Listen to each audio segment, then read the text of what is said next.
저는 대한기능의학회 연구이사기도 합니다. 그래서 이런 선교사님들의 실제적인 어려움들을 현장에서 어떻게 저희가 도울 수 있을지에 대해서 집중적으로 말씀을 드리겠습니다.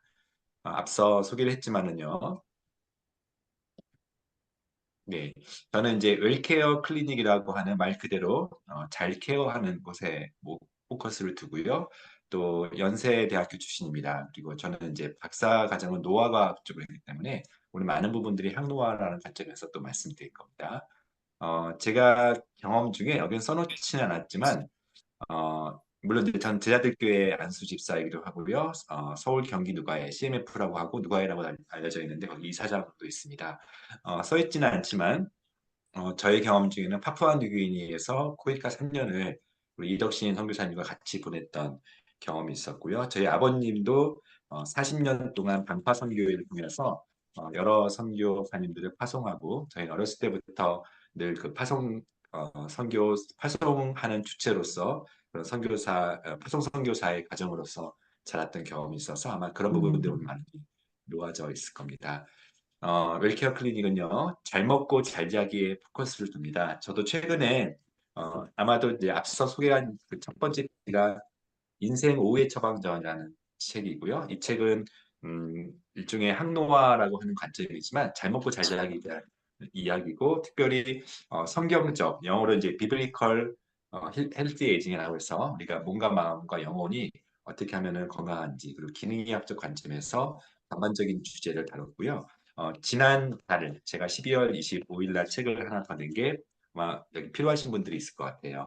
당신이 잘 잤으면 좋겠습니다. 이 잘 먹기와 잘 자기가 되게 중요한데 오늘 특별히 두 개 모두 한꺼번에 말씀을 드릴 텐데 스트레스라는 관점에서 좀 말씀을 드리려고 해요. 아마 이게 이제 저의 경험인데 선교지에서 경험을 물론 여기 계신 선교사님들에 비해서는 엄청 짧은 기간이지만 저기 밑에 보이는 저 아이가 제가 2000년도에서 2002년도까지 3년 동안 파푸아뉴기니에 있을 때 그때 아마 둘째는 거기서 이제 태어난 거고 첫째가 그 당시에 3살인데 작년 5월 달에 결혼을 했어요. 그러니까 저는 이제 한 텀을 이제 지난 거고 그때 아이들이 커서 귀하게 이제 자랐던 경험이 있고요. 옆에는 이제 그 당시에 요즘 홍세기 선교사님 우리 홍이삭이라고 되게 유명한 이제 가수가 그 선교사 MK 인데 그 당시 교제했던 경험도 나고 오른쪽 책이 아버님이 쓰셨던 책인데 말하고 그럴 수 있을 때까지 실제 아버님은 지금 연세가 39년생이니까 이제 85세인데 80세에 볼리비아 포함해서 남미 17개를 혼자서 배낭여행을 다니셔서 선교지를 방문하셨고 81세에는 저 오세아니아를 그리고 내년에는 이제 아프리카 쪽을 방문하려고 일정 많이 잡고 계세요. 그야말로 말하고 걸을 수 있을 때까지 복음을 직접 전파하진 않지만 선교 현장에 있는 분들을 이렇게 서포트하는 그런 목사님을 이해하시면 될 것 같아요. 이런 이제 저의 경험을 바탕으로 또 제가 하는 기능학 중심으로 오늘 에 대해서 말씀드릴게요. 번아웃. 이 경험 되게 많으실 것 같은데요. 현대인들, 특히 한국 사람이라고 하는 그 기술적 특성 또는 사회적 그런 경쟁이라고 하는 곳에서 너무나 많은 사람들이 제 진료실로 또는 너무나 많은 사람들이 번아웃이라는 이야기를 많이 해요. 성경에서 한번 좀 볼게요. 아무래도 오늘 이제 말씀 기반으로 말씀드려야 돼서 너무나 잘 아시는 본문 열왕기상 19장 1절부터 4절 이렇게 있어요. 아마 여기 전체 호스트께서 이렇게 전체 소리 죽이는 기능이 있을 겁니다. 아마 촬영하시면 될 것 같고요. 열왕기상 너무 잘 아는 본문 제가 다시 읽지는 않은데 배경 다 아실 겁니다. 18장에는 바알 선지자들과 이렇게 대결하는 장면이 극적인 장면이죠. 바로 그 전에 하나님의 산에서 바알 선지자 그 당시에 이스라엘이 겪고 있었던 어떤 가뭄을 넘어서 이세벨과 어떤 폭정에 맞춰서 모든 사람들이 탄압받던 시기에 이제 당장은 가뭄을 가지고 이제 내기를 하면서 정말 극적인 승리, 그 수백 명의 바알 선지자들도 이제 물리쳤고 비까지 내리면서 아마 그 거기까지가 보통 기승전결에서 하이라이트여서 11개 상을 끝내면 되는데 바로 그 다음 장에 정말 이해가 되지 않는 그 전에 18장에 위대했던 엘리야가 19장의 저 작은 나무, 로뎀나무라는 것은 관목이죠. 아마 아프리카에 굉장히 저런 작은 나무들, 그늘도 거의 만들 수 없는 한 1m도 안 되는 저 관목나무에 사막이니까 저거라도 의지하여서 심을 시면서 그러면서 그 유명한 얘기를 하죠. 저기 굵은색으로 표시된 자기가 죽기를 원하여 이르되 여호와여 넉넉하오니 지금 내 생명을 거두옵소서. 성경 어느 본문에도 저희는 이제 의사들은 이것을 이제 카디악 사인, 카디날 사인이라고 해요. 굉장한 경고로 해요. 죽고 싶다라는 표현을 쓰는 것은 우울증, 주요 우울증, 실제로 죽어요. 그러니까 굉장히 이 단어를 쓴다 그러면은 의사들은 굉장히 긴장하면서 정신과로 리퍼하거나 아니면 되게 집중적으로 환자를 봐야 돼요. 성경 어디에도 위대한 하나님의 사람들의 스토리를 가득 차 있는 성경 어디에도 자살 충동을 그것도 성경의 주인공에 해당되는 이런 선지자들이 호소한 경우가 거의 없어요. 예수님도 하나님께 가고 싶다는 그런 간접적인 표현을 쓰긴 했지만 그야말로 그런 상징에 대한 부분이고 저렇게 내 생명을 거두시옵소서 그리고 전후사정 보니까 어, 굉장히 지쳐 있는 저 모습들 근데 바로 직전에는 위대한 승리를 거둔 직후 무엇이 이 사람을 이렇게 추락하게 만들었을까 표면적인 이유는 이긴 것 같았던 싸움에서 다시 이세벨이 기세등등하여서 이제 이 사람을 이쪽에 쫓는 그런 과정들이 있었겠죠. 그럼에도 불구하고 성교적 삶을 살았고 어떤 면에서는 극적인 승리의 어떤 그런 멋진 삶을 살았던 분이 갑자기 무너지는데 이것을 이상하게 보기에는 저희들도 많이 경험을 하죠. 흔히 말하는 거룩한 일 직후에 오는 홀리 캠프 수련회 직후에 오는 그런 허무함 또는 여러 가지 이유로 영적인 현장에서 일어나는 일 중에 이렇게 번아웃이 되는 분들을 많이 발견하는 것 같아요. 어쨌든 성경에서 이렇게 말씀을 하는 것도 되게 신기했고 이 부분을 이제 중점으로 하나님이 어떻게 지친 선지자 엘리야를 회복시키는 과정을 좀 보면서 저희도 한번 같이 따라가 볼게요. 현대인들의 스트레스, 뭐 선교 현장뿐만 아니라 저 같은 직장인들을 포함해서 현대인들이 스트레스 많이 호소해요. 오른쪽 위에 보면은 한국인 직장인 스트레스가 얼마나 일본이 61%, 우리는 무엇보다 일본한테 치지 말아야 되는데 넉넉히 이겨요. 미국은 40%. 스트레스가 저기 인야했을 때 40% 놀라운 일이죠. 한국 95% 놀라운 숫자죠. 아마 모두가 한국이 가장 스트레스가 많다는 거 인정할 건데 저는 이거 딱 보면서 놀랐어요. 스트레스가 있냐는 질문에 없다고 말하는 사람 5%는 뭐지? 이렇게 생각했어요. 금치산장가? 생각 아무것도 안 산 거잖아. 왜 스트레스가 없지? 할 정도로 대한민국에서는 스트레스가 굉장히 일상이에요. 근데 어떤 일이 스트레스냐 했을 때 많은 사람들이 호소하는 게 일도 있지만 여기 굉장히 많은 이유도 있지만 사람들이 가장 어려워하는 게 대표적인 게 일, 그리고 두 번째는 관계.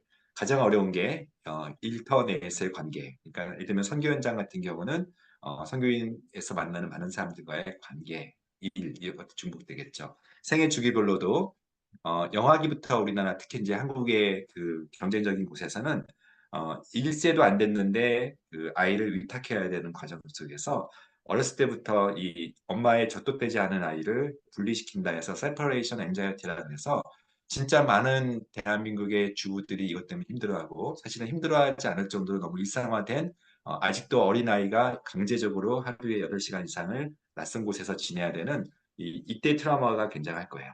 아동기, 청소년기 아마 여기 계신 선생님들 많은 분들이 연세가 좀 있으시니까 이 시기를 자녀들을 통과시켰을 텐데 아마도 정말 힘들었던 경험 중에 아이가 청소년기를 지나고 있을 때였을 거예요. 어느 한국에서도 마찬가지. 저는 제가 근무하는 곳이 대치동이다 보니까 여기가 지금 현재 8시 15분인데 좀 있으면 밤 10시 되면 여기가 불야성 그 차가 꽉 막히는 곳이거든요. 가장 전국에서 스트레스가 많은 이 대치동에서 저는 근무하면서 많은 아이들이 망가지고 부모들이 원치 않았음에도 불구하고 망가지는 것들 그리고 부모들이 어쩔 줄 몰라 하는 것도 너무 많이 봐요. 아동기, 청소년기, 청년기 특히 한국의 청년들이 저희가 세대가 경험했던 청년과는 완전히 다른 시기를 겪으면서 좌절하고 그중에는 결혼도 포기한다, 직장도 포기하고 가정도 포기하는 삼포시대를 통과하는 어, 어느 정도 자수성가한 부모의 경제력에 한참 미치지 못하는 그런 청년의 시기들이 내적 갈등 그리고 굉장히 많은 사회적 위축을 지금 대한민국을 경험해요.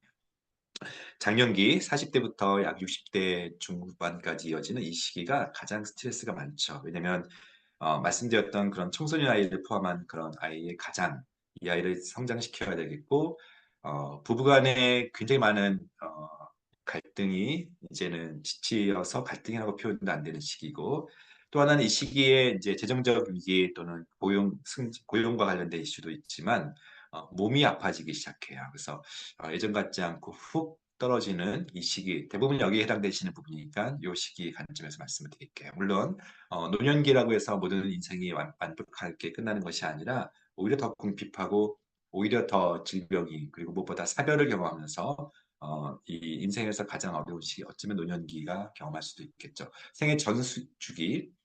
자, 근데 이제 오늘 좀 포커스 맞춰서 신앙인 오늘은 좀 더 포커스 맞춰 선교사님들 이 중에는 목사님도 계시겠죠, 사모님도 계시겠죠. 일단은 신앙인은 스트레스가 없는가? 거꾸로 이제 역설적이게도 일종의 이제 선택적 셀렉션 바이어스라고 해요. 교회에 있는 사람들이 더 스트레스가 많고 힘드니까 교회에 왔겠죠. 그러니까 어떻게 보면은 좀 더 세상 사람들보다는 교회 안에 있는 사람들이 훨씬 더 우울하고 스트레스도 많고 신앙에는 당연히 스트레스가 없지 않겠죠. 스트레스를 푸는 것은 기도밖에 없는가? 참 이게 난처한데요.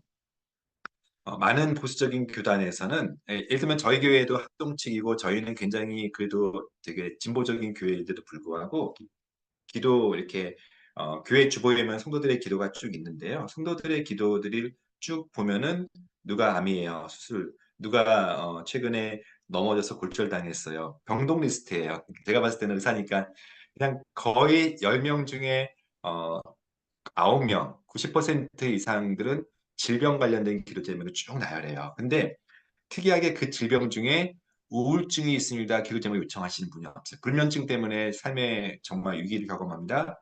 없어요.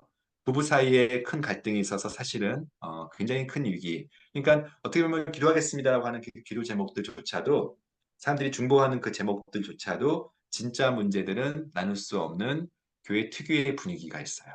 그중에는 스트레스를 푸는 거, 우울증을 극복하는 것은 기도밖에 없다. 왜 신앙인이 불안해하고 왜 신앙인이 잠 못 자고 하나님이 사랑하는 자는 잠을 준다 했는데 왜 신앙인은 잠 못 자는 것, 잠도조차도 못 자는가? 기도 안 하는가? 왜 장로님이, 왜 목사님이, 왜 선교사님이 우울해하는가? 하나님에 대한 불신인가? 이 분위기가 너무 팽배하기 때문에 이 부분에 대해서 정말 중요한 기도 제목들을 성도들한테 이제 여기는 본국에 있는 특별히 후원자들한테 말을 못하는 거죠. 진짜 기도 제목들은 나눌 수 없는 분위기가 있어요. 그 와중에 아까처럼 자살을 충동한다, 자살 충동한다, 죽고 싶다, 성경에서조차도 써 있는 이 구절들을 현장에서는 말을 못하죠.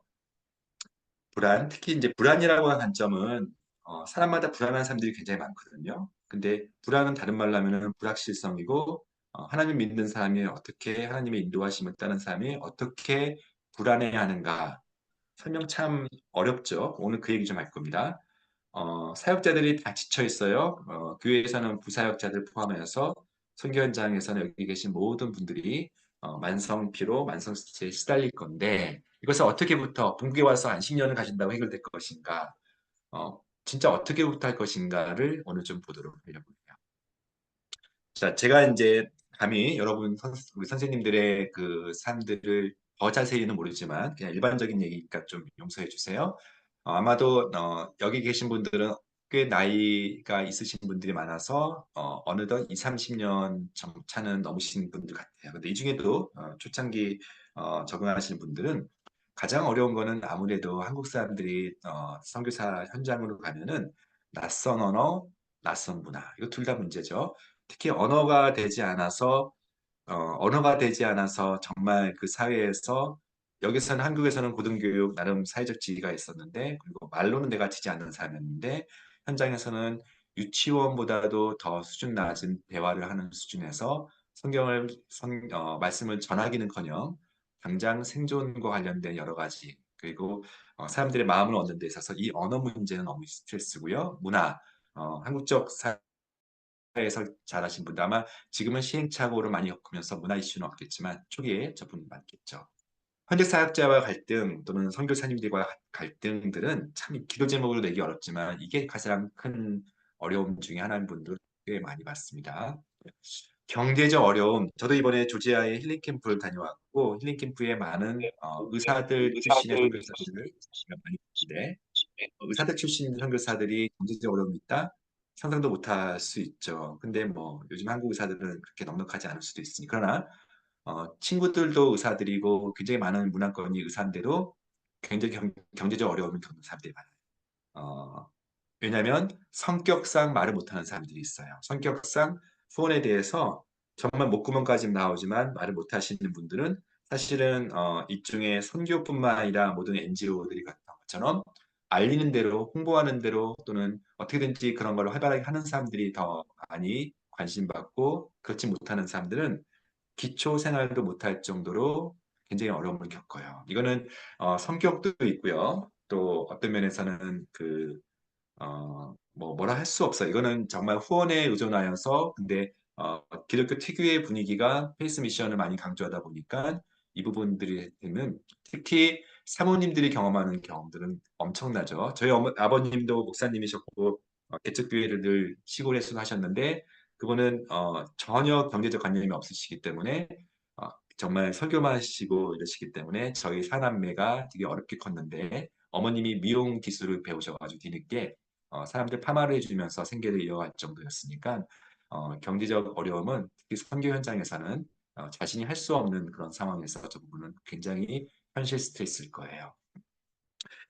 30년이 되고 40년이 됐어도 더디 찾아오는 열매, 이제 이슬람 사역권이나 그 자체의 문화가 열매가 당연히 없을 수밖에 없는 어려움.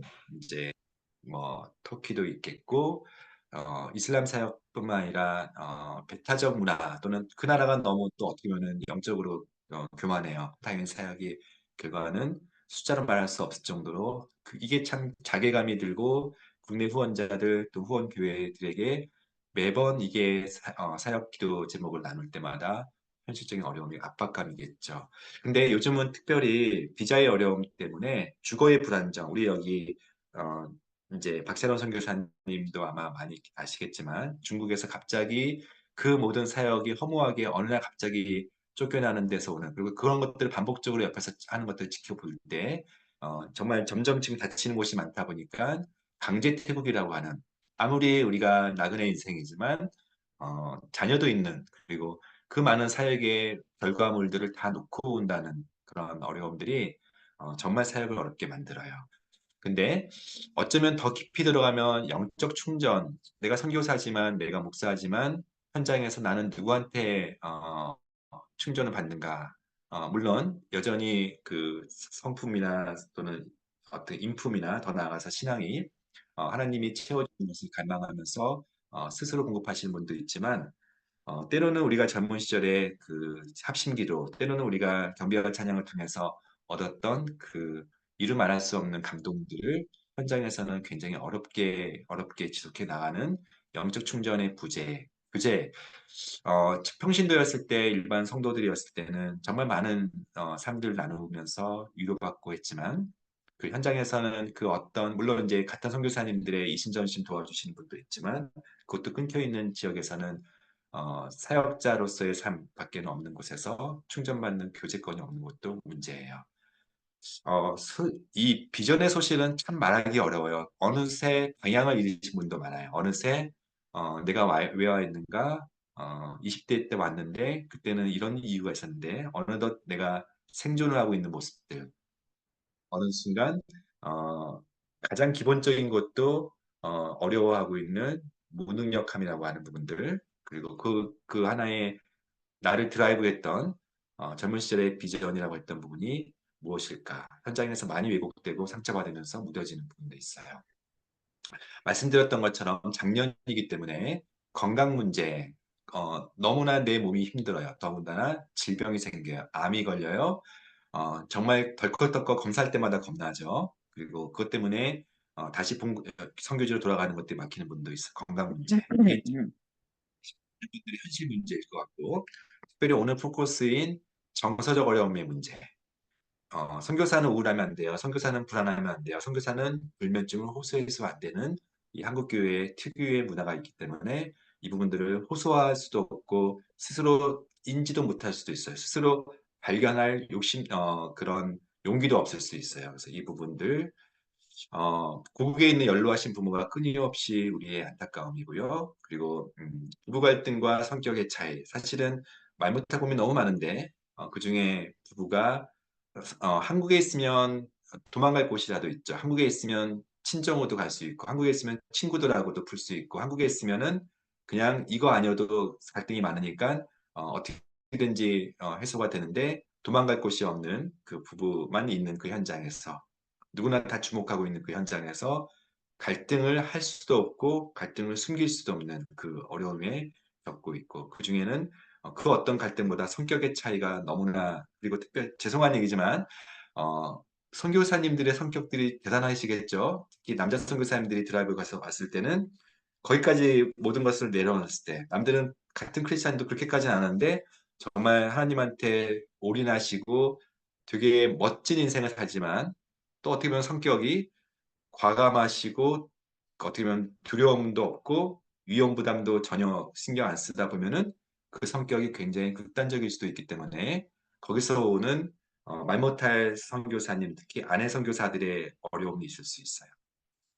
너무 끝이 없네요. 왜냐면 자녀 양육은 진짜 어려움이기 때문에요. 여기는 이제 여러 가지 불안 요소 중에 나는 내가 선교에 헌신했지만 나는 내 의지로 우리 부부는 헌신했지만 이 아이들은 어, 사실은 이 부분들이 가장 고민이고 가장 어려운 점이지만 한 2, 30년 지나면 이 부분이 또 가장 은혜의 어떤 기도에 어떻게 보면은 더디 찾아오는 열매와는 관계없이 아이들이 가장 큰 인생의 즐거움일 수도 있어요. 그러나 그 현장에서의 겪는 어려움, 특별히 자녀가 이제 대학을 갈 쯤 됐을 때 당연히 한국에서 많은 정보들이 들어오고 또래 친구들의 그런 자녀들의 소식도 들려오는데 우리 아이들의 빚진 마음, 우리 아이들에 대한 그런 영적으로 또 육신의 부모로 미안함들 이런 부분들이 이제 아마 그래서 특히 선교사들 스트레스는 이거 다 있거든요. 그러다 보니까 어느 하나도 사실 감당할 수 없는 스트레스인데 이 부분들이 당연히 이 스트레스 없다 하면 이상한 거하고 스트레스 이것들을 잘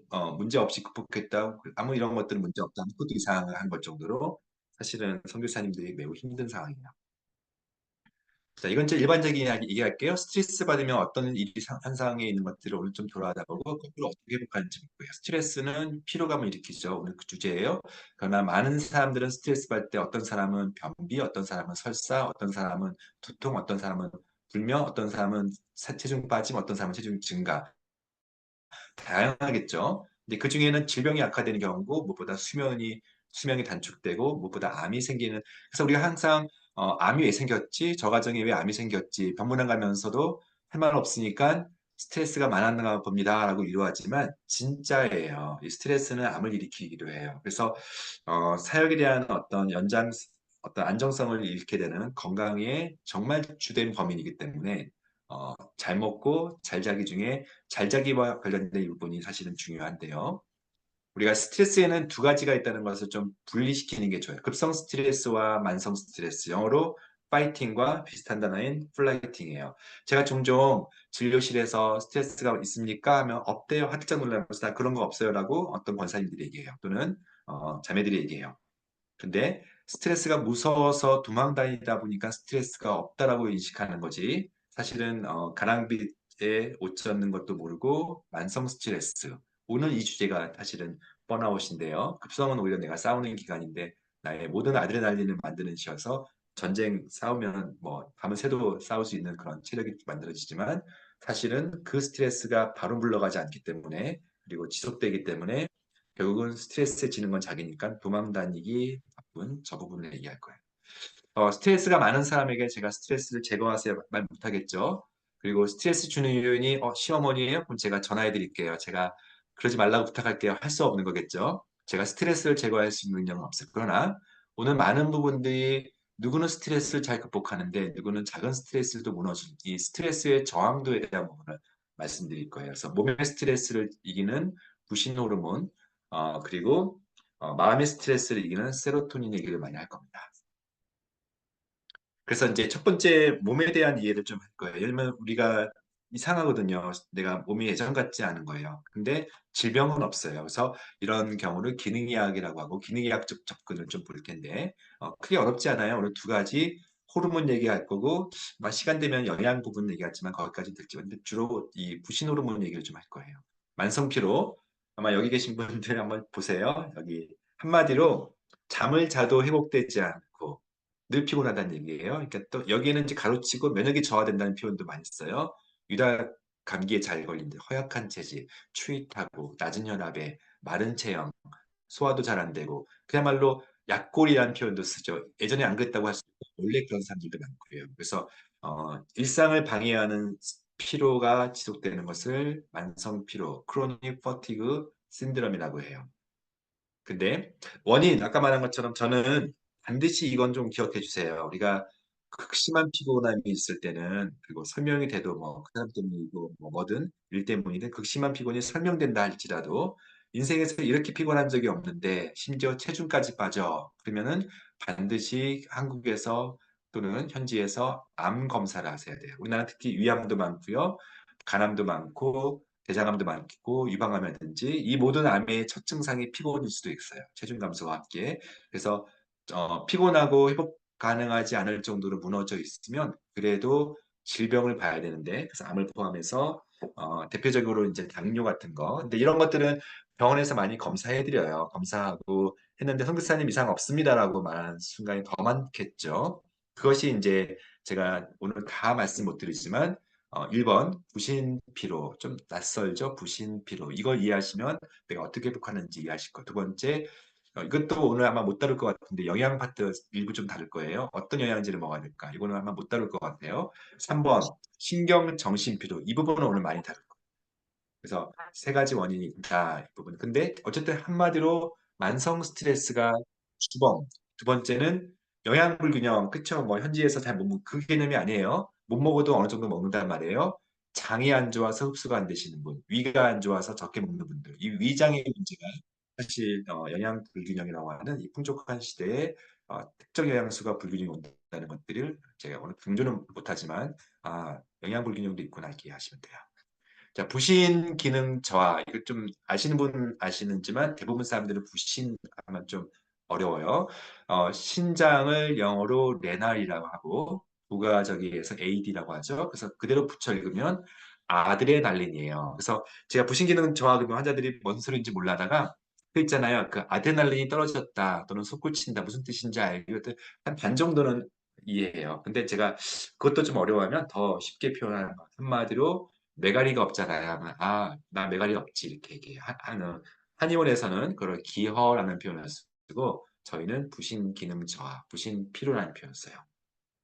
왜냐하면 이 신장이 옆에 있다 해서 부신인데 이것은 신장과는 전혀 관계없고 호르몬 조직인데요. 여기서 부신 호르몬을 만드는데 이게 바로 만성 피로와 관련돼요. 코티졸, DHEA. 자, 다시 좀 어려운 거, 오늘 좀 어려운 게 한두 개 정도만 더 있으니까 나중에 나머지는 좀 일반적인 얘기 할 겁니다. 피로함이 있으면 더 코티졸이 떨어진다. 좀 어려운 얘기예요. 우리가 코티졸이란 거 스트레스 호르몬이라고 하는 거는 아침에 높고 밤에 떨어져야 돼요. 일종의 이것을 하루 일중 변화. 아침에 내가 눈을 뜨면 코티졸이 확 올라가서 하루에 해야 될 일들이 벌써 이렇게 쫙 그려지고 하려고 하는 의욕도 생기는데 그리고 밤에는 떨어져야 내가 내 머리가 쉬고 내 몸도 이제 약간의 이렇게 릴렉스가 되면서 자는 것을 하루 일중 변화라고 하는데 이런 것들이 부신 피로의 첫 단계에는 코티졸이 증가되었다가 나중에 감소되면서 메가리가 없어지는 과정 중에 이 코티졸이 되게 중요해요. 자, 어쨌든 부신기능 저하 증상에는 아마 다시요. 여러 가지가 몸이 천근만근 무겁다, 쉬어도 피곤하다. 이게 이제 핵심이에요.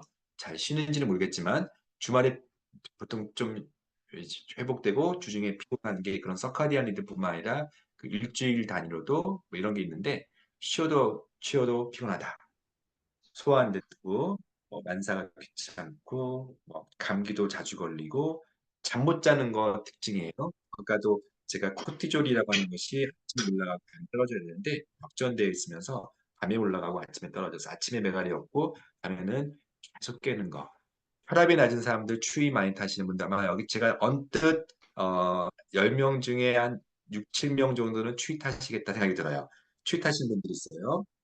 혈압이 낮고 젊었을 땐 낮고 나이 들어서 높아지는 분들 근육 떨어지고요. 이게 바로 그거예요. 코르티졸이 아침에 올라가고 밤에는 떨어지고 반대로 밤에는 멜라토닌이 증가되고 이거 되게 중요한 서카디안 리듬이라고 해요. 저희는 이제 부신 기능을 자율신경 검사로 측정하기도 하거든요. 눈으로 보여줘야 되니까 피로감을 메타 검사라고 하는 이 HIV 검사를 통해서 보여줘야 되니까 이런 것도 있어요. 근데 한 가지 진짜 이 데이터 가지고 한번 볼게요. 우리가 이제 피곤을 객관화시킬 수 있을까? 스트레스를 객관화시킬 수 있을까? 저희는 해요. 그것은 이제 한의원 가면 맥진을 지만 저희는 자율신경이라고 해서 맥파 검사를 하는데 한번 예를 볼게요. 제가 이 수치 같은 거 전혀 몰라도 돼요. 코르티졸이라는 것이 7.94 제가 알고 있는 정상 범위예요. 그리고 같은 사람인데 42세 건강한 사람이었어요. 자율신경 검사가 잘 모르셔도 돼요. 이런 지표들이 이 빨간색에 비해서 증가되어 있는 굉장히 뭔가 증가되어 있는 그래서 수치도 다 정상이라고 제가 판단하는 그 건강한 사람이 2015년도 1월 15일인데 1년 좀 넘어서 코르티졸이 7.94에서 2.67 DH라고 하는 호르몬이 한 3분의 1 토막. 근데 여기 있는 수치들이 뭔가 46에서 10, 1378이라고 하는 400점 기준의 피로 지표가 1300점이니까 건강한 사람이 184점, 거의 10분의 1로 쪼그라들었죠. 그리고 여기는 막대 그래프 뚝 떨어졌죠. 이거는 이제 제가 객관적인 데이터로 만성 피로를 측정하고 또 스트레스를 보는 데이터인데 같은 사람이 무슨 일? 이분은 1년 반 전에는 괜찮았는데 1년 반 뒤에 이혼 소송 중이었어요. 가장 인생에서 가장 스트레스를 경험하고 체력이 떨어지는 것을 객관적인 데이터를 보고 거꾸로 이 할머니 같은 경우는 코르티졸이 0.7 완전히 바닥이에요. 제가 7 정도는 돼야 되는데 10분의 1이에요. 그래서 자율신경도 이 빨간색 여기 있는 남들 평균치보다 뚝 떨어져 있는 것 같아요. 뭔가 이제 좀 보이실 겁니다. 근데 저희가 부신 기능을 강화시키고 스트레스를 어떻게든 잠을 재우고 뭐 어떻게든지 저희가 이렇게 치료를 했더니 이 수치가 다 증가되는 거예요. 그래서 여기서 보여주고 싶은 거는 스트레스도 평가할 수 있구나. 그리고 스트레스로 인한 만성 피로도 평가가 되는구나를 그냥 보여주는 것 정도예요. 심지어는 이렇게 이제 특히 이제 코비드 19 이것이 지속되면서 이건 제 데이터입니다. 저는 웬만하면 에너지가 넘치는 사람인데 제가 코로나 걸리니까 저도 자율신경이 뚝 떨어지면서 완전히 메가리를 못 치겠더라고요. 그래서 그렇게 사람이 물리적인 이유 때문에 아프기도 하고 만성 스트레스 때문에 이런 지표들이 떨어지기도 해요. 자, 지금부터 그렇다고 치고 자기가 부신피로인지 아닌지는 이제 꼭 검사를 할 필요 없이 아까 증상만 봐도 메가리가 없다, 추위 탄다, 소화도 안 된다, 잠도 못 잔다 이런 사람들은 큰 아까 말한 것처럼 한의원에서도 많이 진단되고 있는 기어증이고요. 저희는 부신피로 일단 기본적으로 또는 불면증 이런 쪽을 말씀드리는데 어쨌든 부신피로에 당장은 내가 좀 힘드니까 현지에서 또는 내가 한국 들어간 김에 또는 부탁을 통해서 또는 유럽을 통해서 얻을 때 흔히 말하는 강장제들이 이런 부신 영양제. 그래서 홍삼과 인삼이 이런 사람한테는 비교적 그리고 꽤 많이 사랑받고 그 많은 그런 지금까지도 처방되거나 이제 권유되는 것들은 이 중에 한 피곤한 사람 중에 6, 7명은 부신피로이기 때문이에요. 그래서 한약 중에는 이제 대표적으로 유명한 공진단 또는 경옥고 같은 비싼 한약들이 다 이런 일종의 그런 부신피로를 회복시키고 저희 같은 경우는 이제 부신 추출물이라고 해서 또는 DHA 같은 부신 호르몬을 처방함으로써 빠른 시간 내에 좋아져요. 저 같은 경우 특히 저 부신 영양제를 많이 쓰는데요. 또는 이제 아마 들어보셨나요? 뭐 감초 주사, 태반 주사, 배옥 주사 이런 이름들의 주사들이 바로 부신 기능을 회복시키는 강장제 개념이에요. 그리고 무엇보다 이제 호르몬이기 때문에 단백질, 지방이 충분히 들어와야 되니까. 근데 많은 사람들이 소화가 안 되고 많은 사람들이 먹는 거에 의욕이 떨어지면서 깨짝깨짝 먹으면 이게 호르몬이 만들어지지 않는 이 호르몬 이슈가 있다는 거. 그래서 이 그 사람의 대부분을 연성 탄수화물 먹는 것을 제한하고 어떻게든지 잘 먹어야 되는데 문제는 처음부터 잘 먹을 수가 없으니까 이런 병이 생기신 분도 있겠죠. 스트레스 완화 말은 좋지만 어떻게 이런 생각도 하실 거예요. 운동, 그쵸. 근데 피곤한데 지금 어떻게 이렇게 하시는 분들은 이건 당장은 아니에요. 그러나 그만큼 잘 먹고 잘 자는 게 중요하다는 것, 이 부신필요가 있다는 것을 한 번 정도는 좀 깊이 들어가 보시라고 제가 보여드리는데, 자, 사실 성경 말씀을 들어올게요. 하나님이 엘리야를 회복시키는 방법, 바로 이제 열왕기상 그 19장의 중간 정도에 보시면 그 유명한 말씀들이 나오죠. 그 관목나무 여기는 크게 그렇지만 1m도 안 되는 나무 위에서 누워 자는데 하나님 보는 천사가 이르되 먹으라 먹는 얘기 나와요. 그리고 본즉 숯불에 구운 떡과 한 병의 물 있죠. 이제 지친 사람한테는 되게 중요하겠죠. 먹고 마시고 다시 와서 또 어루만져 먹으라. 먹으라가 하나님의 명령 가장 처음에 먹으라. 기도하라가 아니에요. 잘 먹는 게 중요해요. 심지어 성경에서 이거 참 독특한 오늘 이 열왕기상 19장인데 보통은 말씀에 의지하여 하나님의 약속에 의지하여는 표현을 쓰는데 그 음식물의 힘을 의지하여 40주 40야를 걸어서 호렙산 가죠. 재밌는 본문이죠. 그리고 어떻게 보면은 선교사님들 지치신 분들 그리고 잘 먹는 거 되게 중요하거든요. 그래서 아까 좀 탄수화물 먹고 싶겠지만 그거 말고 좋은 고기를 여기선 떡이라고 표현했지만 좋은 단백질이 정말 중요하다. 잘 먹는 것에 죄책감 느끼지 말고 어떻게든지 선교비 아끼는 것도 중요하지만 몸을 위해서 쓰셔야 된다. 저는 그래서 또는 지친 사람들 잘 먹이는 거 너무 중요하다. 아마 여기 주방 사역하시는 분들 많을 거예요. 현지인들에게 정말 음식 그 은사가 돼서 너무 귀한 은사, 잘 먹이는 걸 중요하다는 것들. 제가 앞서는 저희 같은 게 너무 탈진이면 영양수액도 주고 부신 영양제도 주고 등등도 하는데 어쨌든 이 장만 괜찮으면 잘 먹는 게 너무 중요해요. 그래서 몸에 필요가 있다는 것, 실제 피곤하다는 것들, 그리고 환자분들이 돌아다니면서 나의 피곤함이 도대체 왜 병원에서 말도 안 해줘요라고 하는 부분들이 말하는 의사들이 있다는 거, 그리고 이런 검사들이 있고, 이런 데이터들이 있다는 거, 환자분들이 제가 이 데이터 보면서, 아이고, 얼마나 힘드셨겠어요 하면은, 진짜 그 자체로 한 반은 나세요. 왜냐면, 어딜 가도 병원에서는 문제 없다고만 얘기하고, 심지어 그 옆에 있는 보호자도 짜증이 나서 이제 또 여기까지 왔나 해서 앉아 있는데, 진짜 피곤한 사람은 피곤하고, 진짜 힘이 떨어지신 분들을 데이터를 보여주고, 의사가 인정하고 도와주려고 할 때, 그 자체가. 그래서 제 말은 만성 피로가 진짜 있다는 거 다는 아니겠지만 만성 피로가 실제 교정될 수 있다는 것을 제가 강조해요. 앞서 정 안 되면 홍삼 인삼. 근데 모든 사람이 홍삼 맞는 건 아니지만 부신 피로가 의심되는. 자 다시 그러나 좀 더 오늘 이제 전자 하고 싶은 얘기가 물론 전 정신과는 아니에요. 그런 관점에서 보는 건 아니에요. 그러나 이 부분을 이해하지 않고는 몸이 힘들어지는 것도 이해하지 못하기 때문에 다시요. 우울과 불안과 불면이 정말 현장에서 많이 있고 사실 현장뿐만 아니라 한국에서도 더 많은 문제인데 한번 볼게요. 다시 제가 갑자기 우울증에다가 좀 이렇게 막 깨는 이과형 지금 슬라이드예요. 네, 신경 전달 물질이 있다. 그리고 이게 다다 정신과적으로는 이제 무슨 얘기냐면 마음이 힘든 거는 뇌에서 분포하는 신경 전달 물질, 영어로 뉴로트랜스미터로 하는데 여러분들 마음을 지배하는 거는 뇌예요. 왜냐면 거기서 만들어지는 물질이 예를 들면 세로토닌 들어보셨죠? 세로토닌 너무 중요한 호르몬이고요. 근데 그것만 있는 게 아니라 도파민이라는 게 있어요. 도파민 다른 건 알 필요 없어요. 세로토닌, 도파민만 일단 기억하세요. 세로토닌, 도파민 그 중에서 노에피네프린이라는 것도 도파민 계열이지만 노에피네프린이 노아드레날린이 증가되면은요 환자가 굉장히 예민해져요. 여기 보면은 노에피네프린이 증가하면 긴장 초조 불안이에요. 그러니까 긴장 초조 불안, 유달리 불안한 사람이 있어요. 코로나 때 진짜 뭐 남들은 뭐 대수롭지 않겠는데 마스크 두 겹 끼고 다니시고 장갑에 어떻게든지 이 문 열어서 벌벌 떠시는 거 아예 안 나오시는 분들 진짜 많거든요. 그리고 TV에서 무슨 얘기하면 다 자기 얘기 같고 너는 이렇게 불안해라고 하는 이런 부분들이 그 사람의 성격 인품이 아니라 노에피네프린이 증가돼서 그런 거예요. 노에피네프린. 자, 요거를 떨어뜨리는 게 이제 신경 안정제인데 이 사람들의 신경 전달 물질이 증가되어 있는 거예요.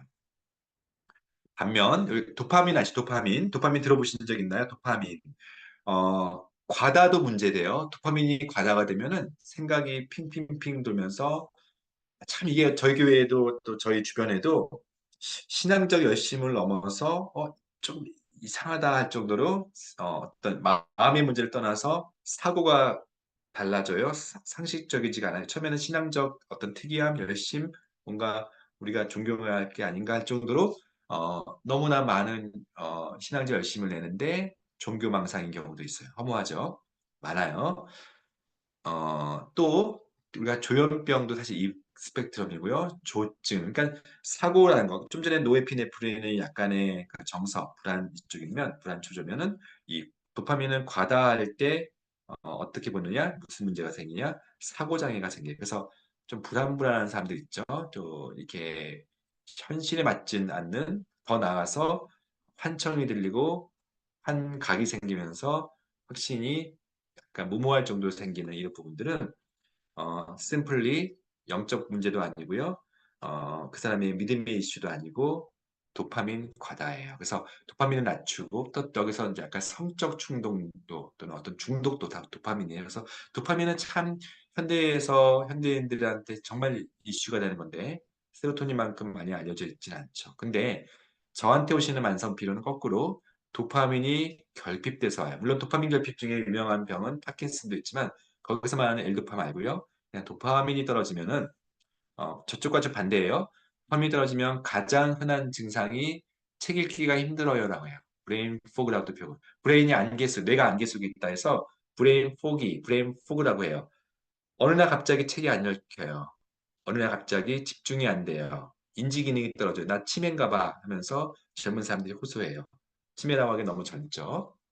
또 하나 조금 여기는 안 써놨는데 진짜 흔한 증상 중에 우울증인가 아닌데 우울증은 아닌데 죽고 싶은 생각 전혀 안 들고 부정적이지 않은데 단 어떤 증상을 호소하냐면 무기력감을 호소해요. 무력감. 모티베이션이 너무 떨어져요. 비전을 잃은 것 같다고 또 표현하고요. 근데 하기도 싫고 너무나 하기 싫어요. 이 도파민 저하라는 것이 사실은 너무나 많습니다. 도파민 과다도 많고 도파민 저하도 많아요. 측정할 수 있으면 너무 좋겠죠. 저희는 측정을 해요. 근데 정신과에서는 증상으로 도파민 저하인 것 같습니다. 이렇게 얘기를 할 수도 있죠.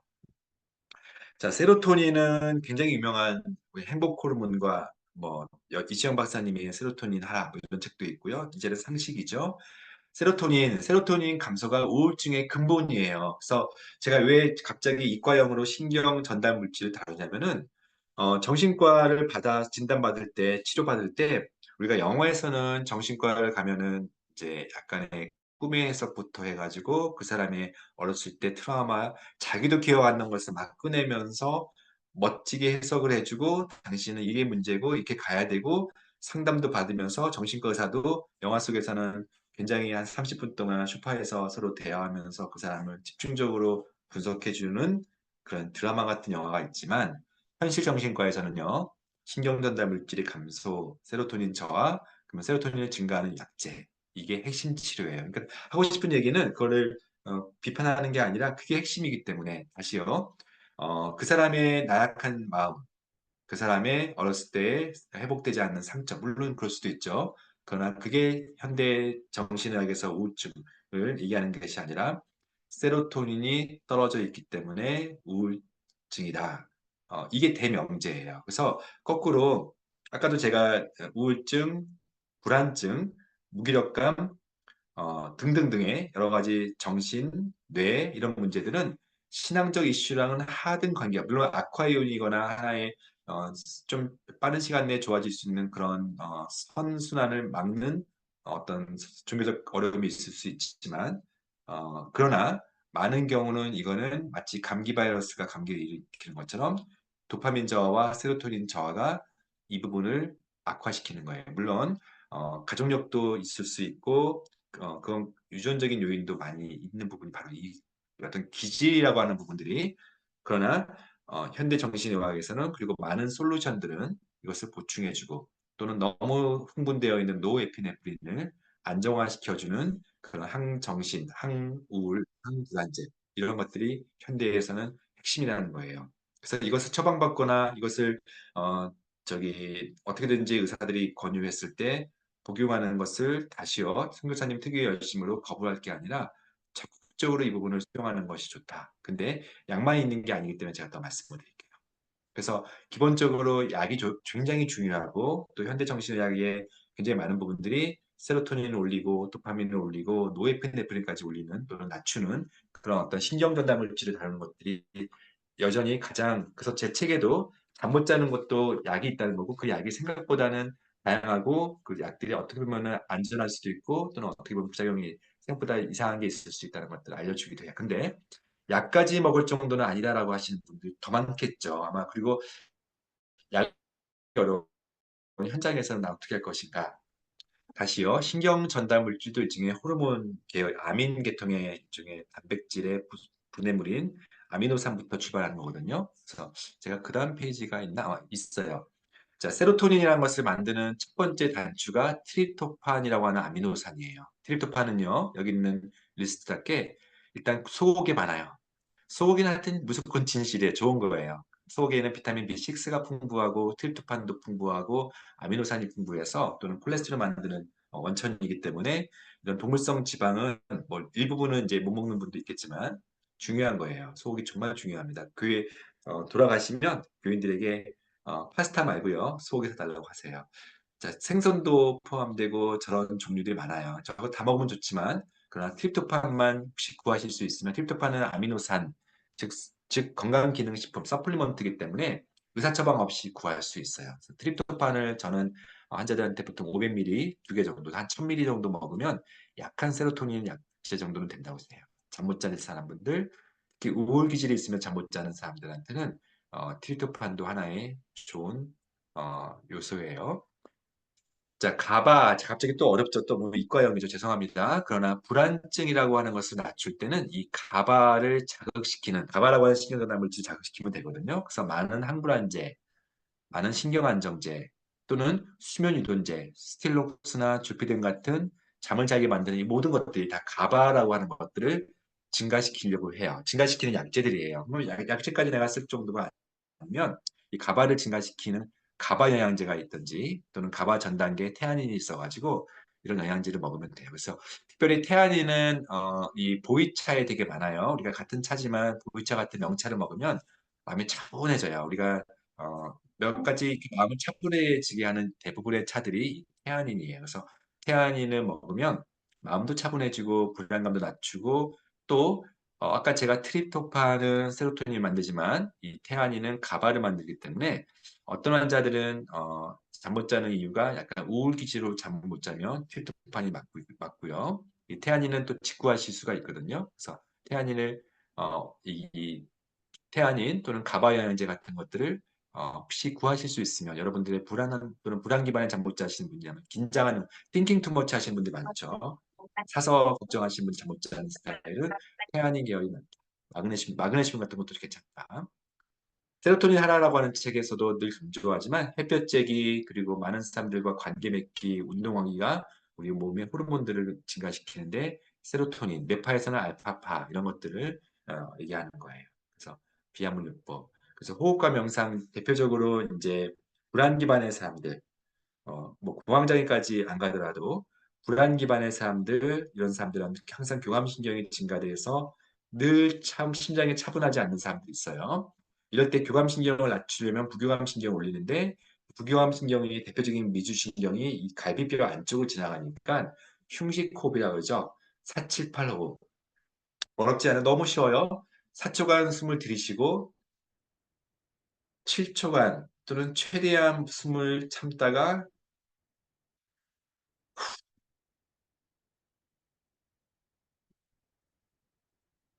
제가 후 하는데 전 4초밖에 못했네요. 8초간 하는 거예요. 4, 7, 8 다 합치면 한 20초 되니까 1분에 보통 8을 쉬는데 1분에 3번 정도 숨을 쉬는 깊은 호흡이라는 거예요. 긴 호흡이라는 거예요. 이걸 하면은 굉장히 차분해져요. 그리고 478 호흡은 일종의 수면에도 도움이 되는데 양 한 마리부터 140마리, 1000마리 세는 사람들 세느라고 다시 처음부터 세고 그러느라고 잠을 더 못 자는데 사치팔 호흡하면서 다른 생각을 못 해요. 숨에 집중하다 보면. 물론 이 와중에 또 4초를 정확히 세시는 분이 강박적인 분들 그런 뜻이 아니라 충분히 숨을 쉬었다가 충분히 참았다가 있는 힘껏 숨을 쉬라. 들심과 내심 이 부분을 연습하고 명상이라고 하는 스피처들은 마음을 비우는 머리를 비우는 묵상이라고 하는 부분들을 많이 활용하시면 너무 좋아요. 실제 미주신경, 실제 교감신경 낮추는 그런 일상의 방법이에요. 자, 저 같은 경우는 이제 자율신경 검사를 하니까요. 교감신경 우세인지, 교감신경 우세인지를 구별해요. 물론 대부분 왔다 갔다 중간염인데 교감신경 우세의 특징이 있어요. 저기 빨갛게 보이는 저 교감신경이 뭐냐면 우리가 자율신경이라고 하는 거거든요. 자율신경 중에 교감신경이 증가돼 있으면 두근두근 이거 심장을 내가 명령해서 운동신경처럼 명령해서 심장을 조절할 수 없죠. 우리 오장육부는 그중에 정말 중요한 것들은 내가 잠을 자더라도 자율적으로 신경이 조절해가지고 내가 명령하지 않고 인지하지 않더라도 내 심장은 계속 뛰어야 되고 소화는 시켜야 되고 방광을 일을 해야 되는 것들. 이 모든 것들이 자율신경의 지배를 받아요. 근데 같은 지배인데 늘 긴장하는 지배를 교감신경 우세형이라고 해요. 또는 긴장형, 불안형이라고. 이런 분들 여기 있으면 잘 들어보세요. 늘 생각이 많고 긴장하며 스트레스가 많은 이유.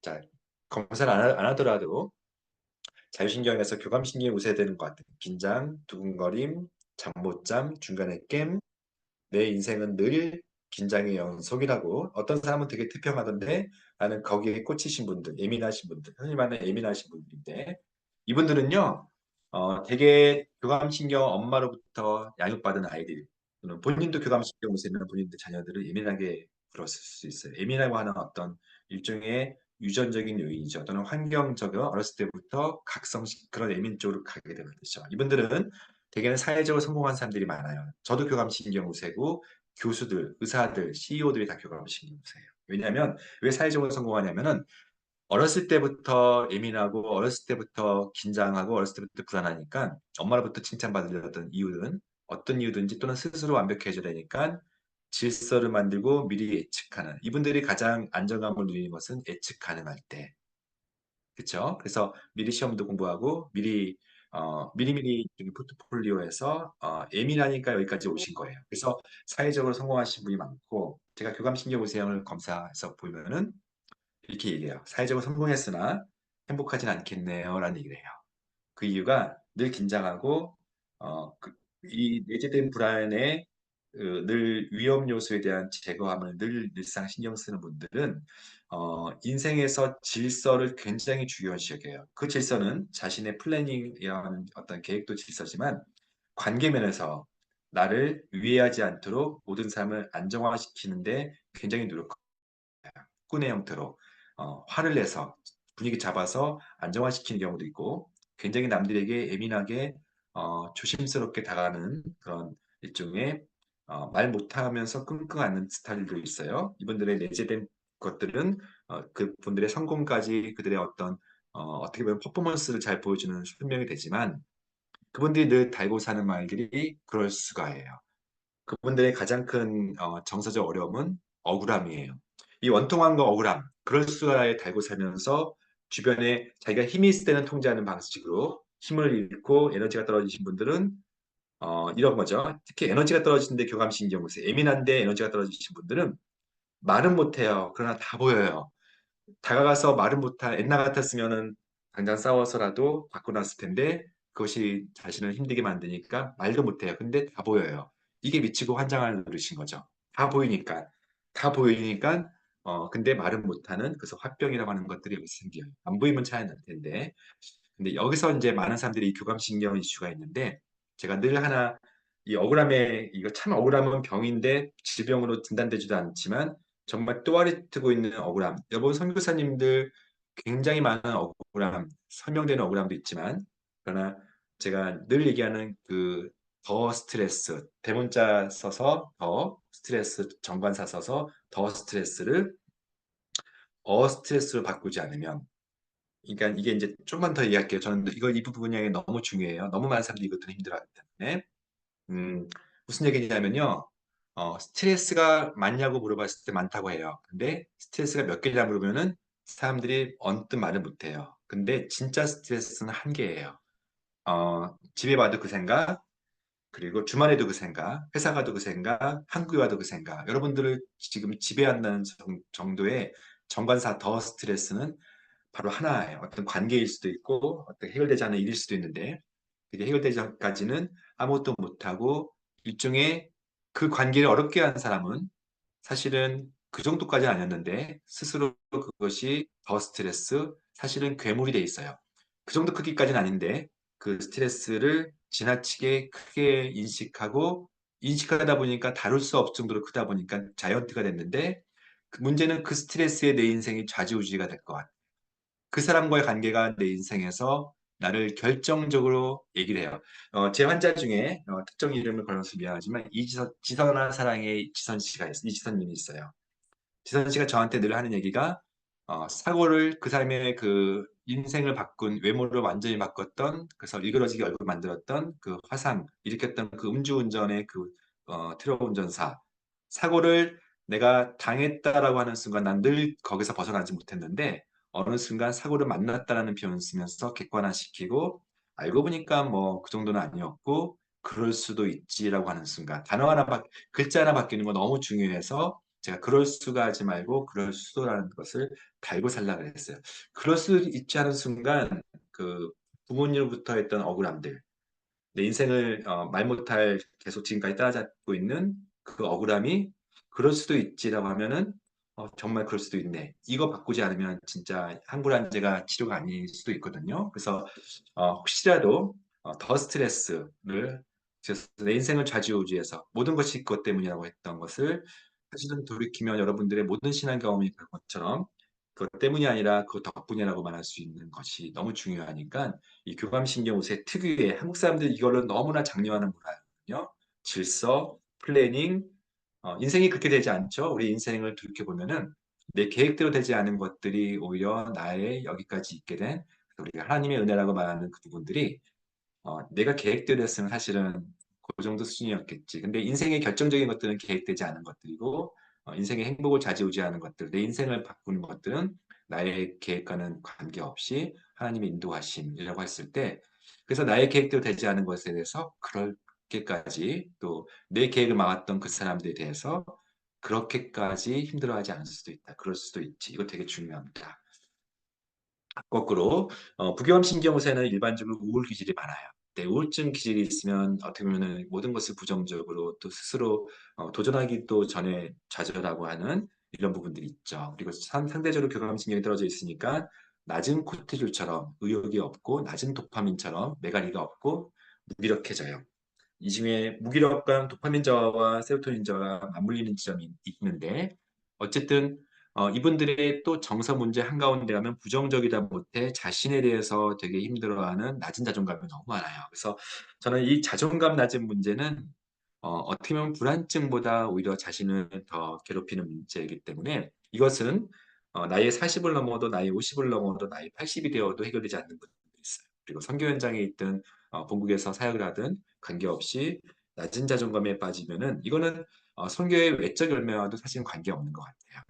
낮은 자존감, 내가 어디서부터 에너지를 얻고 나를 평가하는 것이 무엇인지를 외적인 또는 어떤 눈에 보이는 것이 아니라 넉넉한 자존감, 이게 참 중요한 것 같아요. 자존감은 주로 부부 사이에서 많이 낮춰지기도 하고요. 또 사회의 열매를 통해서 더 떨어져 보이지만 사실 근본적으로 자신에 대한 넉넉함, 자신에 대한 이 자존감이 낮은 게 어떤 사람한테는 자존감이 높아 보이는 행동처럼 그래서 굉장히 강한 사람들을 만났을 텐데 사실은 그 사람들도 자존감이 낮기 때문에 그럴 수 있어요. 그래서 자존감이 중요하고 자존감을 높이고 나 당신이 생각보다 더 귀한 이것은 참 신앙적인 부분에 큰 도움이 되는 것 같아요. 자존감 또는 여러분 주변의 사역자들이 경험하는 현지인들, 동료 사역자들 낮은 자존감이 있을 때 사실은 참 어렵죠. 근데 하나가 트립토판, 세로토닌 같은 것도 정말 도움이 되고 부정적인 생각을 막는 것이 이 약물 치료가 굉장히 도움이 된다는 것을 꼭 기억해 주시고 그것이 아니더라도 다양한 방식으로 자존감을 회복시키는 실질적인 도움이 의학적으로 있다는 것도 말씀을 드릴게요. 그러나 오늘 부분은 교감신경이 엄청 높은 긴장형이에요. 근데 번아웃이에요. 아까 제가 말했던 다 보여요. 그러나 움직일 수 없어요. 차라리 안 보이면 차라리 움직일 수 있으면 뭐라도 뚫을 수 있을 텐데 오늘 본문의 엘리야처럼 어, 하나님, 내가 넉넉하오니 내 생명을 거두옵소서. 이 부분 참 설명도 안 되고 어디부터 몸부터 회복돼야 되는 건지 마음부터 회복돼야 되는 건지 그것이 선순환이 아니라 악순환이 되면서 끊임없이 잠 못 자니까 피곤하고 피곤하니까 소화 안 되고 소화 안 되니까 영양 부족 다시 한번 감기가 생기고 장이 안 좋으니까 다시 영양이 안 좋아지면서 끊임없이 비셔스 사이클 악순환되고 있는 이 번아웃 몸과 마음이 완전 탈진됐어요. 근데 여기서 핵심은 아까 제가 잘 먹기라 했죠. 몸의 피로를 먼저 치료하고 그다음에 반드시 몸의 피로의 원인이 될 수 있는 아니라고 말하지 말고 마음의 피로도 돌아보라 라는 것들을 얘기를 해요. 그래서 성경 말씀 그 전에 제가 성경 말씀 아까 제가 했던 얘기네요. 스트레스가 나쁜 거는만이 아니에요. 나에게 스트레스 주는 사람, 땡큐, 고마워요. 나를 움직이게 만들고 시험이 있어야 학생이 공부하는 것처럼. 특히 우리 성경적인 원리, 특별히 크리스찬들의 어떤 반전들이 있죠. 어, 이 고난을 감사하는 이런 것들은 정말 이게 정말 장점인 것 같아요.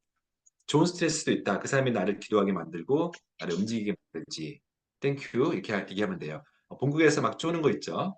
그게 있으니까 내가 한번 더 사역을 챙기지 이렇게 생각할 수도 있죠. 근데 좀 더 긴장과 위안의 방법 이게 참 안 될 겁니다. 왜냐면 직장 생활이라고 하는 느낌이 아니잖아요. 늘 일상인지 선교인지 어려운 그 현장에서 경계가 없는 그 현장에서 맺고 끊는 건 쉽지가 않을 수 있어요. 그러나 주기적으로 하루 일중 변화 잠을 잘 자고 아침에 일어나는 코티졸과 멜라토닌의 역전, 일중 변화, 일주일 사이에는 주말에 어쨌든 쉰다. 선교 현장이라고 해서 출근과 퇴근이 없어 보이는 이 애매한 그 직장 근무 같은 느껴짐에서 이 긴장과 위안, 때로는 선교지지만 그 중에서도 약간 지방에 있는 분들은 선교 현장에 있는 수도로 와서 멋진 아주 럭셔리하지 않더라도 어, 가난한 사치를 즐길 수 있죠. 저도 파푸아뉴기니에 있을 때 저는 포트모스비라고 하는 수도에 있어요.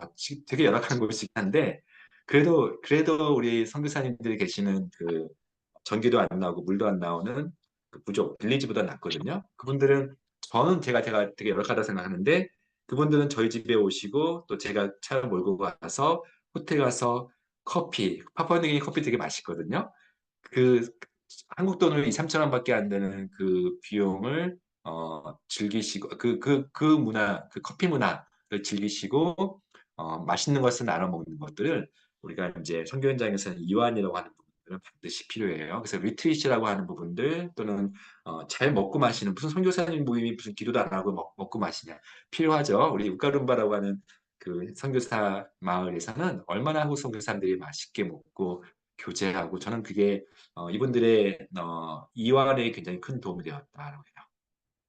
더 스트레스가 아니라 어스트레스, 그럴 수가 해서 그럴 수도 최후의 방어선 자전거 좀 전에 말씀드렸고요. 제가 이 말씀 좀 드릴게요. 다시 성경 본문으로 들어가겠습니다. 하나님이 엘리야를 회복하시는 방법. 19장에 참 이 본문이 다양해요. 그래서 이제 40주 말씀에 의지하여가 아니라 먹을 것에 의지하여서 40주 사시합 걸어서 하나님의 산 호렙산에 들어왔죠. 그리고 여기서 이제 중간에 저 빨간색으로 보이는 게 지진 후에 불이 있으나 뭐 이제 하나님의 역사를 보여주겠죠. 불 가운데 여호와께서 계시지. 불 같은 경우는 그 전 18장의 그 바알 선지자의 어떤 메타포이기도 하겠네요. 불, 그렇죠? 또 지진, 뭐 엄청난 자연 현상이죠. 좀 전에 그던 엘리야의 멋진 어떤 사역의 메타포죠. 종종 우리가 막 기적 또는 하나님의 체험 또는 그것까지는 아니더라도 어떤 선교 현장에서의 그런 극적인 모습 또는 본국에 돌아와서 경배와 찬양 정말 하나님의 은혜를 만끽할 수 있는 그런 집회 이런 것들도 우리에게는 큰 도움 되지만 하나님은 적어도 이 순간에 거기 계신 게 아니고 불 이후에 불은 메타포죠. 어, 이 바알 선지자를 이겼던 그 어떤 불의 이후에 세미한 소리가 있는지라 제가 아까 선교지에 사실은 영적 고갈 또는 충만이 없는 또는 하나님과 교제가 없는 모순된 어떤 선교사들의 모습도 있다고 말씀드렸어요. 그것까지는 아니더라도 세미한 음성 속에서 오늘 엘리야에게 다가오시는 정말 세미한 소리 앞에는 뭐 강한 바람이 산을 가르고 이런 거 아니에요? 지진 이런 거 아니에요? 세미한 음성 속에서 하나님이 본문에서 좀 전에 앞에 보면은 굵은 표시로 내가 만군의 하나님 여호와께 열심히 입으라오니 옛날 성경에서는 특심하오니라는 표현을 썼죠. 이는 이스라엘 자손이 주의 언약을 버리고 주의 지체단을 헐며 칼로 주의 선지자들을 죽였습니다. 아는 내용이죠. 오직 나만 남았거늘. 어떻게 보면은 뭐 아는 내용이죠. 그들이 내 생명을 뺏어쓰려고 하니까 내가 힘들어서 이렇게 누워 있는 겁니다. 근데 그것도 있지만 자세하게 좀 우리가 집중할 게 내 열심히 특심하오니 오직 나만 남았거니 이스라엘 자손이 주의 언약을 버리고 구구절절 엘리야의 억울함의 모습들을 보여요. 제가 가장 강렬한 사람의 감정, 쓰러뜨리기, 거인마저 쓰러뜨리고 어떤 성군 또는 성품 좋은 사람, 학자들도 무너지게 만드는 게 억울함이라고 하는 감정이거든요. 곳곳에서 억울함이 나타나요. 심지어는 미세한 소리가 있고 나서도 같은 본문이 또 나와요. 다시 밑에 보시면 그가 대답하되 너가 엘리야한테 너가 어째 여기 있느냐 했을 때 마치 앞에 본문 없었던 것처럼 다시 나와요. 내가 만군의 특심하오니 주의 언약을 남들은 다 버리고 오직 나만 남았고 성경에서 같은 본문을 두 번 연속한다는 얘기는 성경이 실수가 아니라면 어떤 기록의 실수가 아니라면 강조잖아요. 강조. 어떻게 보면 엘리야의 진짜 모습에 마음 한 곳에 또아리 들고 있는 것은 음, 멋진 성공에 대한 어떤 뭐 그런 위에 오는 어떤 생명을 위협하는 그런 현실 고난 이 문제가 아니고요. 어떻게 보면은 엘리야는 외로운 싸움을 하면서 아무도 남지 않았고 나만 남았다. 거기에는 점점점 해가지고 왜 저 사람은 아무것도 안 하지? 왜 같은 선교사인데 와가지고 저렇지? 왜 나의 가족은 나의 형제는 나를 이렇게 힘들게 했지? 왜 본국에 있는 성도들은 선교사에 대해서 이렇게 의미하지? 이런 억울함 그리고 그까지는 아니어도 저기 있는 본국에 있는 성도들의 기도 제목은 너무 내 기도 제목에 비해서 우스워. 나는 이렇게 내 전문을 바쳐서 근데 구역 예배에 갔더니 본국에서 구역 예배를 갔더니 그냥 그릇 자랑하고 있고 뭐 정말 사소한 이런 그럼 내 인생은 뭔가 하는 이러한 나만 남았건을 이 부분이 사실은 선교 현장에서 또는 본국과의 관계에서 내면에서 또아리치고 있는 문제라면은요 어떻게 보면 엘리야처럼 이렇게 무너질 수도 있다 이것을 직면하는 거 물론 이 부분의 일장 내용도 너무나 잘 알죠 너 혼자 남은 게 아니고 7천 명 완전수를 얘기하면서 그 심지어 돌들도 내가 선지자 만들 수 있다. 너 그렇게까지 이건 두 가지죠. 너만 남은 거 아니다. 그리고 너 혼자 외롭지 않다라는 것을 그리고 아시다시피 엘리야가 엘리사를 만나잖아요. 그리고 엘리사를 통해서 나 혼자 열심히 일구었던 그 현장의 사역을 사실은 돌들도 하나님은 사용하실 수 있다. 나도 그 중에 하나일 뿐이다 하면서 맡기고 죽지 않고 병거 타고 하늘에 올라가는 모습. 우리는 해피엔딩까지 아시잖아요. 어쨌든 이 과정에 집중하는 것이 사람을 무너뜨리는 억울함, 원통함에 대해서는 좀 나눴어요. 자, 정리할게요. 제 인생 5의 처방전은 제가 쭉 쓰면서 뒷부분에 참 많은 얘기를 정말 하고 싶은 얘기들이 있었어요. 예를 들면은, 어, 웰다잉, 내 인생의 여정 다하고, 그리고 광야를 걷고 있는 그대에게, 그리고 어떤 이 인생 오후에 대한 얘기를 제가 많이 썼어요. 인생 오후에 대한. 여기 계신 분들은 저의 선배님 같은 이제 저보다 훨씬 더 연세 많으신 분도 있고 저 같은 50대가 있어요. 우리가 이제 보통 요즘 기대 수명이 90까지 가시기 때문에 한 대략 자기 강산 다 중간이래요. 어쨌든 45세 전후 여자들 같은 경우는 갱년기라고 하는 뚜렷한 시점부터는 그리고 남자들도 어느 순간 몸이 꺾이는 시점이 40대인데요. 이때부터는 인생을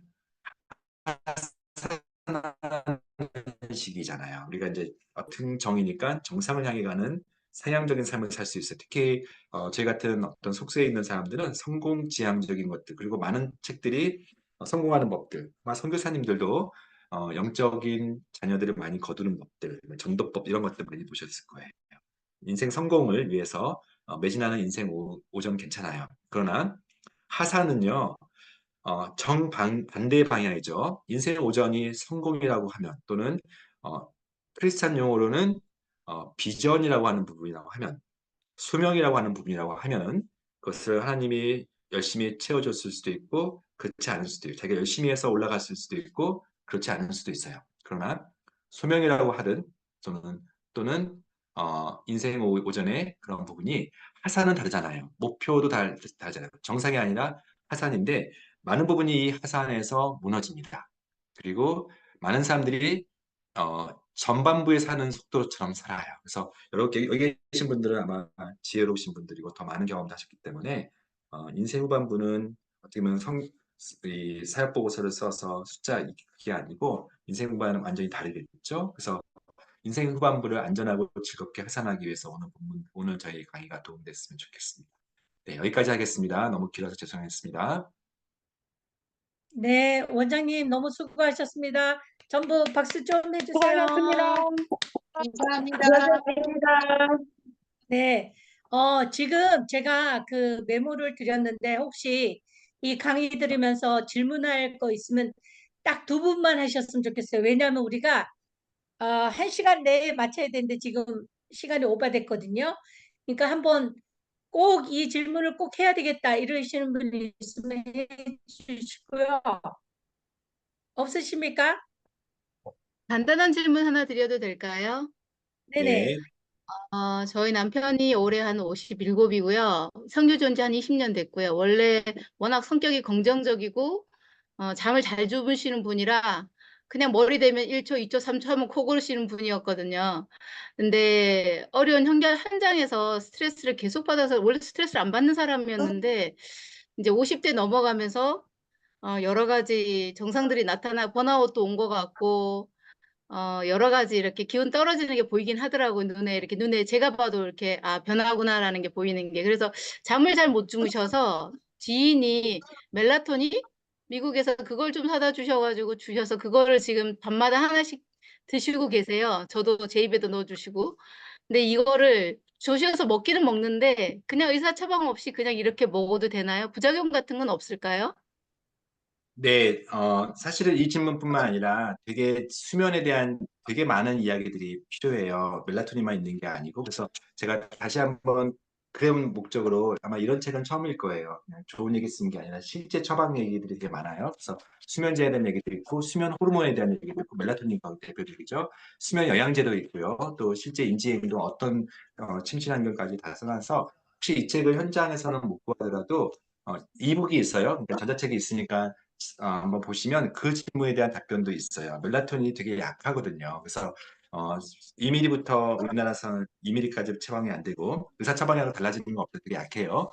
미국은 16mm, 32mm까지 거의 10배까지 먹거든요. 근데 그것 안 듣는 사람이 있어요. 2mm 가지고 잘 듣는 사람이 있고 그러나 대개는 이제 노화로 인한 일종의 자연스러운 신체 약에 의하지 않고 나이가 들면서 멜라토닌이 떨어지니까 그런 보충 목적으로는 어느 정도 나이스한데 급성 스트레스 문제는 저기 멜라토닌 가지고는 잘 안 들을 거예요. 그래서 오히려 신경 안정제나 또는 마그네슘이나 또는 태아닌 같은 이런 영양제라도 좀 더 가바를 증가시키는 그리고 같은 수면장애여도 그 수면이 안 드는 사람이 있고 중간에 깨는 사람이 완전히 다른 접근이 필요하거든요. 그래서 이제 그런 얘기들을 좀 많이 써놨는데 아마 그 테크니컬한 부분들은 좀 참고, 왜냐면 그 질문도 너무나 여러 질문 중에 하나일 거기 때문에 멜라토닌은 안전합니다. 16mm, 32mm까지 안전하는데 용량 올린다고 해서 못 자는 사람 끝까지 못 자요. 그래서 원인 따라서 처방이 달라져야 된다는 겁니다. 네, 감사합니다. 네, 네, 저 원장님 아까 478 호흡법 해주셨잖아요. 네, 그거를 조금 우리 여기 지금 많이 나가셨는데 아까 64명까지 들어왔어요. 그래서 여기서 어떻게 하는지 한번 저희들에게 시범을 네, 좋죠. 보여주시면 그게 네, 지금 저희들이 딱 하나하나라도 건져서 가져갈 수 있을 하나 것 같아요. 건져야죠. 네, 좋습니다. 한번 네네네. 다 해보시죠. 네. 478이면 그냥 4초간, 7초간, 8초간인데 막그 강박적으로 할 필요 없어요. 충분히 들으시고 최대한 참고 그다음에 이렇게 해서 완전히 한번 숨을 쉬어보시면 되는 거 어렵잖아요. 다 같이 한번 민망하니까 눈을 감고 할게요. 7초간 최대한 가슴을 넓게 펴서 저렇게 마셨으니까 참고요. 이미 벌써 못 참는 분도 있지만 최대한 참을 수 있잖아요. 7초 정도는요. 그리고 한숨이죠. 한숨. 끝까지 하면은 몸이 움직일 수밖에 없겠죠. 그 흉식호흡이라고 하는 거기 때문에 끝이에요. 어렵지 않아요? 이 478은 사람마다 호흡이 다르기 때문에 소리 뭐 이렇게 딱 정확한 숫자가 중요한 게 아니라 최대한 숨을 들이쉬고 그리고 최대한 그러니까 숨을 들이쉬면 거의 가슴이 커지잖아요.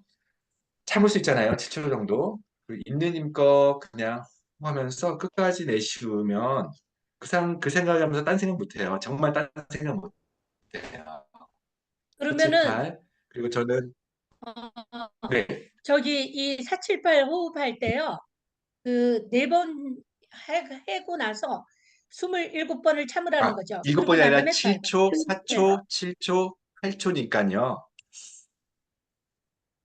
그다음에 참았다가 있는 힘껏 내쉬는 거예요. 그러니까 이제 급하면은 한총 4, 7, 8 다 합치면 한 20초 21초 되거든요. 그러니까 1분의 3회 정도 숨 쉬는 거니까 저는 그래서 머리가 브레인 포그 머리가 복잡하고 생각이 너무 많은 사람들 뭐 이렇게 책을 읽어도 못 읽는 학생들한테도 잠깐 책상에 앉아서 한 이건 대여섯 번 하고 또 자기 전에 이거 하다 보면 스르륵 잔다고 해서 하버드 수면법이라고 알려져 있거든요. 그래서 음, 정말 간단한 거예요. 긴장력이 너무 좋으니까 수시로 긴 호흡, 뭐 심호흡이라는 표현을 쓰죠. 그래서 특히 불안증, 복식 공황장애. 호흡 아니고 흉식 호흡이죠. 네네네네. 복식호흡은 이거 좀 정말 중요해요. 예. 네네네네. 어, 이거 하나도 건지시면 좋겠어요. 그렇죠. 저기 하나 건지셨어요? 네, 네. 네, 감사합니다. 네. 네. 그럴 네. 수가 하지 이거 말고 그럴 애들하고도 수도. 꼭 같이 해보세요. 애들이 스트레스 많이 받고 왔을 때 이거 꼭 한 번씩 해보고, 그리고 오늘 김경철 원장님이 그 소개하신 책은 지금 채팅방 창에 올려놓은 거 있어요. 한국 가시면 그 책 사서 우리가 다 좀 읽어보면 좋을 것 같고요. 오늘 저희 위해서 건강 강좌 해주셨는데 다음에 또 한 번 더 모셨으면 좋겠어요. 우리 원장님은 너무 우리가 들을 게 많은 것 같아요. 오늘은 너무 많이 막 도파민 뭐 아드레날린 뭐 세로토닌 막 이러니까 선교사님들이 약간 조시는 분들도 있었거든요. 다음에는 이제 회복을 할 때 어떻게 해야 되는지 또 선교사들이 스트레스를 하는 그 당했을 때 어떻게 푸는지 조금 더 구체적으로 저희들한테 강의를 한 번 더 해주시면 참 좋겠어요. 네, 아마 제 유튜브도 있어서 제 네, 유튜브에 제 이름 치시면 굉장히 많은 영상들이 있어서 아마 7분, 8분짜리 그 클립도 되게 도움이 될 테니까 그 오케이. 증상마다 보시면 될 것 같아요. 네, 네, 유튜브, 네. 유튜브. 예, 유튜브에도 있답니다. 그러면 우리 그래도 마치는 기도는 우리 송강욱 선교사님, 네, 우리 안녕하세요. 여성교사회에 감사로 계시거든요. 송강욱 선교사님이 기도해 주시고 마치겠습니다. 네, 기도하겠습니다. 천지 만물을 창조하신 하나님, 저희들에게 건강한 육신을 허락해 주셔서 많은 나라에서 하나님의 일들, 특별히 하나님의 거룩한 도구로 사용할 수 있도록 허락해 주셔서 감사를 드립니다. 여종들의 건강을 지켜주시고 각 가정마다 하나님의 놀라운 은혜를 베풀어 주시어서 건강 때문에 문제 삼지 않도록 하나님께서 지켜보아여 주시옵소서. 오늘 네. 강의하신 김경철 원장님에게 놀라운 은혜로 갚아주시고 하나님의 놀라운 아멘. 역사에 쓰임받는 귀한 원장님 될 수 있도록 도와주시옵소서. 오늘 아멘. 참석한 여성교사님들 건강 주시고 마음껏 사역할 수 있도록 음으로 양으로 하나님께서 은총 내려 주시옵소서. 이 아멘. 일을 준비한 모든 임원들에게 함께하여 주시고 성령 충만하여 주께 영광 돌리는 저희 모두가 될 수 있도록 은혜를 덧입혀 주시옵소서. 아멘. 감사드리며 예수 그리스도의 이름으로 기도드리옵나이다. 아멘. 아멘. 네. 오늘 이거 수고하셨습니다. 녹음한 거 저희들이 저기 올릴 거예요.